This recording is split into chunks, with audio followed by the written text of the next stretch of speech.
नमस्कार साथियों, education special channel में आपका स्वागत है। साथियों, आज हम कक्षा 9वीं जो हिंदी विषय का अर्धवार्षिक पेपर हुआ है उसका सॉल्यूशन लेकर मैं आया हूं। पूरे पेपर का सॉल्यूशन आपको बताऊंगा वीडियो के माध्यम से, इसलिए आप वीडियो पर अंत तक बने रहें, पूरा वीडियो को देखें और बिना स्किप किए हुए देखें। इससे पहले यदि आप चैनल पर नए हैं और अभी तक आपने चैनल को सब्सक्राइब नहीं किया है तो मित्रों, सबसे पहले आप चैनल को सब्सक्राइब कर लें और बेल आइकन को प्रेस कर लें ताकि आने वाले वीडियो के आपको नोटिफिकेशन मिलता रहे। आइए शुरुआत करते हैं। पहला प्रश्न पूछा गया है, सही विकल्प का चयन कीजिए।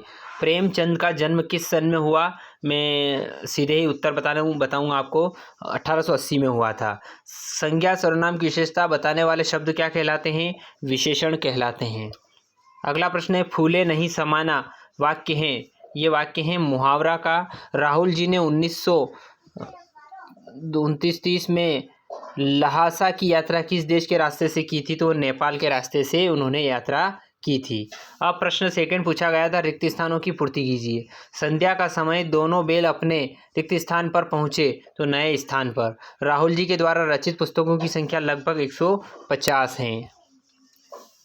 कविता के छंदों के अनुशासन को कहते हैं, शब्दों के अनुशासन को कहते हैं छंद। फूले नहीं समाना वाक्य मुहावरा है। इसके बाद है, सत्य असत्य कर चयन कर लिखिए। किसी एक वर्ण की आवृत्ति होने पर यमक अलंकार होता है। असत्य। रस के मुख्य रूप से 9 प्रकार होते हैं। सत्य।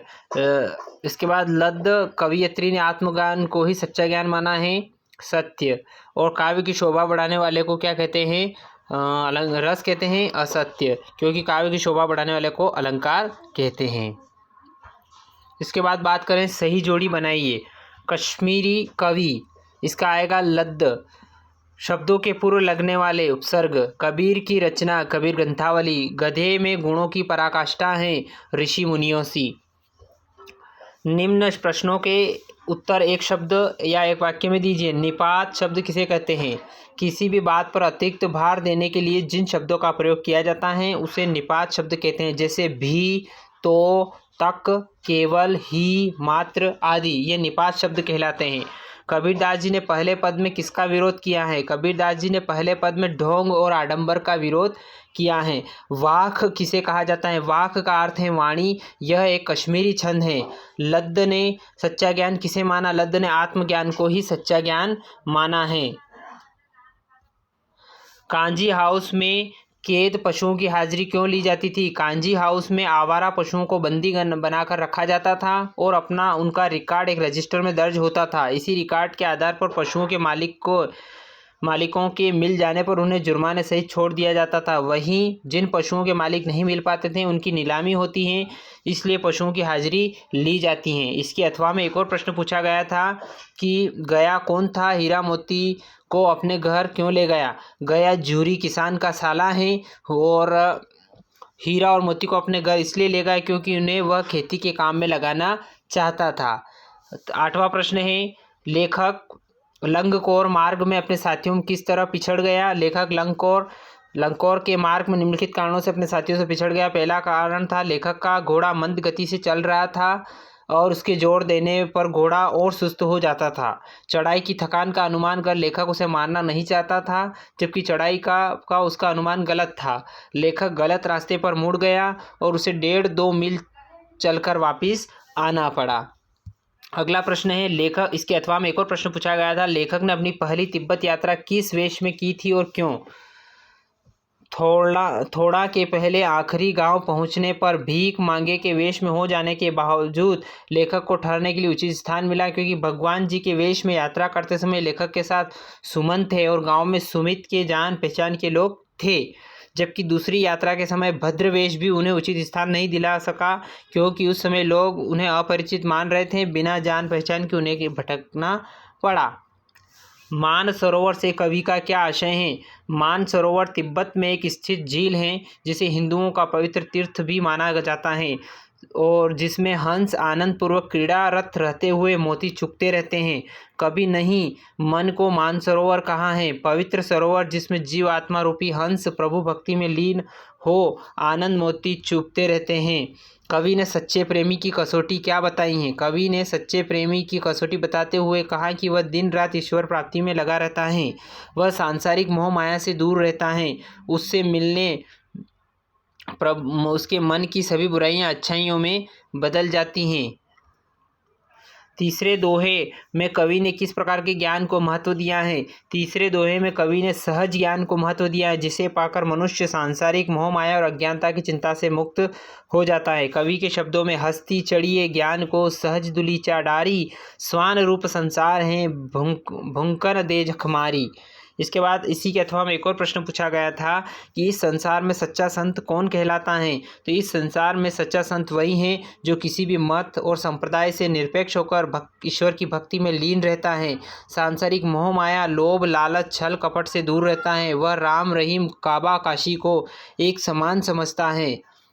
इसके बाद अगला 11वां प्रश्न पूछा गया था कि प्रत्येक शब्द किसे कहते हैं? उदाहरण सहित लिखिए। शब्द के अंत में लगकर उसके अर्थ को बदल देने वाले या उसमें विशेषता लाने वाले शब्द आंसुओं को प्रत्यय कहते हैं। जैसे रथवान रथवान, सुंदरता मतलब सुंदरता, पान वाला यानी पान वाला। इसी के अथवा में एक और प्रश्न पूछा गया था कि तत्सम शब्द किसे कहते हैं? उदाहरण सहित लिखिए। तत्सम शब्द संस्कृत भाषा के दो शब्दों तत्सम से मिलकर बना है।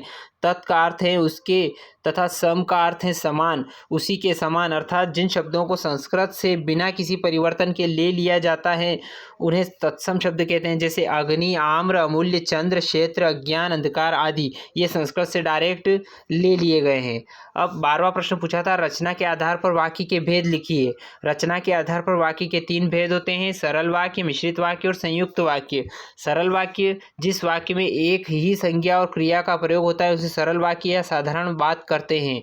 मिश्रित वाक्य जब मूल वाक्य के साथ एक और अधिक वाक्य भी मिले होते हैं तब वह वाक्य मिश्रित वाक्य कहलाता है। तीसरा संयुक्त वाक्य जब कहीं सरल और मिश्रित वाक्य समूह अवयवों के द्वारा एक ही वाक्य में जुड़े रहते हैं तब वह वाक्य संयुक्त वाक्य कहलाता है। इसके अथवा में एक और प्रश्न पूछा है कि क्रिया की परिभाषा उदाहरण सहित लिखिए। जिस शब्द या शब्द समूह में से किसी कार्य के करने का बोध हो उसे कहते हैं क्रिया, उसको कहा जाता है। जैसे मैं खाना खा रहा हूँ, राधा कल मुंबई जाएगी। अब बात करें 13वां प्रश्न पूछा गया था यमक अलंकार की परिभाषा उदाहरण सहित लिखिए।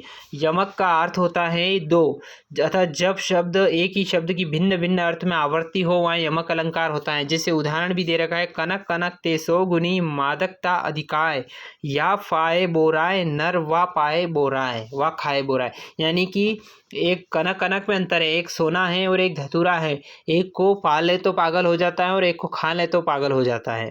श्लेष अलंकार की बात करें तो श्लेष अलंकार की परिभाषा उदाहरण सहित लिखिए। श्लेष का अर्थ होता है चिपकना। काव्य में जहाँ एक शब्द के एक से अधिक अर्थ निकलते हों वहाँ श्लेष अलंकार होता है, अर्थात एक से अधिक अर्थ चिपके रहते हैं। जैसे इसका एक और उदाहरण इसमें दिया है चरण धरत चिला करत चितवत चारी हूँ और सुबरन की चोरी करत कवि व्यभिचारी चोर। अब मुहावरे की 14वां प्रश्न पूछा गया था मुहावरे की परिभाषा उदाहरण सहित लिखिए। ऐसा शब्द समूह जो सामान्य अर्थ की प्रतीति न कराते हुए किसी विशेष अर्थ का बोध कराए मुहावरा कहलाता है। इनके प्रयोग से भाषा में सौंदर्य, प्रवाह, चमत्कार और विलक्षणता आती हैं। मुहावरा वाक्यांश होता है। उदाहरण जैसे अपना उल्लू सीधा करना, 9 2 11 होना। इसी के अथवा में एक और प्रश्न पूछा है लोकोक्ति की परिभाषा उदाहरण सहित लिखिए। किसी विशेष स्थान पर प्रसिद्ध हो जाने वाले कथन को लोकोक्ति कहते हैं। जब कोई पूरा कथन किसी प्रसंग विशेष में उद्धत किया जाता है तो लोकोक्ति कहलाता है। इसी को कहावत भी कहते हैं। लोक प्लस उक्ति, लोकोक्ति लोगों द्वारा कहा गया कथन। उदाहरण जैसे अपना हाथ जगन्नाथ, अपनी करनी पार उतरनी, ये एक लोकोक्ति के उदाहरण है। निम्न वाक्यों का प्रयोग कीजिए। काकी, बूढ़ी काकी प्रेमचंद द्वारा रचित कहानी है। हलवा, हलवा मेहमानों को हलवा परोसा जाता है। व्यंजन, व्यंजनों की खुशबू से मेहमानों के मुंह में पानी आ गया। कचौड़ी, कचौरी बड़ा स्वादिष्ट बना था। अपनी पसंद की कविता की 4 पंक्तियाँ। ये विद्यार्थी ने स्वयं अपनी कविता की 4 पंक्तियाँ लिखी होगी। इसके अथवा में ये प्रश्न पूछा गया था। इसके बाद अगला प्रश्न पूछा था, उपमा अलंकार की परिभाषा उदाहरण सहित लिखिए। उपमा शब्द का अर्थ होता है तुलना। जब किसी व्यक्ति या वस्तु की तुलना किसी दूसरे व्यक्ति या वस्तु से की जाए वहाँ उपमा अलंकार होता है। अर्थात जब किन्हीं दो वस्तुओं के गुण, आकृति, स्वभाव आदि में समानता दिखाई जाए या दो भिन्न वस्तुओं की तुलना की जाए तो वहाँ उपमा अलंकार होता है। जैसे पीपर पात सरिसमन डोला।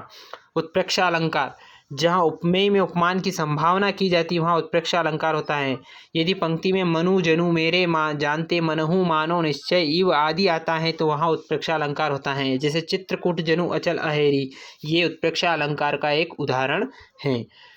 अगला प्रश्न था, मुंशी प्रेमचंद जी का साहित्यिक परिचय निम्न बिंदुओं के आधार पर दीजिए। 2 रचनाएं बतानी थी, जैसे पंच परमेश्वर और गोदान। इसके बाद भाषा शैली और साहित्य में स्थान। तो भाषा भी मैं बता देता हूँ कि प्रेमचंद जी ने अपनी भाषा रचनाओं के लिए हिंदी खड़ी बोली का उपयोग किया है। आपकी भाषा सरल, सहज, बोधगम्य एवं व्यावहारिक है। आपने अपनी रचनाओं में अवसरानुकूल उर्दू शब्दों का भी आकर्षक प्रयोग किया है। शैली की बात करें तो प्रेमचंद जी की शैली हिंदी और उर्दू भाषा की मिश्रित शैली है। आपकी रचनाओं में अनेक शैलियों का प्रयोग हुआ है। उनमें से कुछ शैलियों का विवरण निम्नलिखित हैं। विचारात्मक शैली, भावात्मक शैली और मनोवैज्ञानिक शैली। साहित्य में स्थान की बात करें तो हिंदी साहित्य के उपन्यास सम्राट, युग प्रवर्तक, कहानीकार प्रेमचंद जी का नए कहानीकारों में विशिष्ट स्थान है। आप आधुनिक हिंदी साहित्य जगत में कहानी कला को अक्षुण्ण बनाए रखने वाले कहानीकारों में अग्रणी हैं। इसके बाद लहसा कहानी की ओर यात्रा वृत्तांत का पाठ का सारांश अपने शब्दों में लिखना है। ये विद्यार्थी को स्वयं अपने पाठ का सारांश किताब में देखकर और अध्ययन करके लिखना था। बात कर लेते हैं प्रश्न क्रमांक 18 के निम्नलिखित गद्यांश के संदर्भ प्रसंग सहित व्याख्या करनी है। एक गद्यांश दे रखा है जो कि क्षितिज भाग एक गद्यखंड दो बेलों की कथा से लिया गया था और इसमें आपसी सामंजस्य को स्पष्ट किया गया है और इसकी व्याख्या दे रखी है। व्याख्या आप लिख सकते हैं। इसके बाद विशेष में भाषा सहज सरल, जानवरों में आपसी सामंजस्य को स्पष्ट किया है, ग्रामीण परिवेश की झांकी प्रस्तुत की गई है। ये विशेष में आप लिख सकते हैं।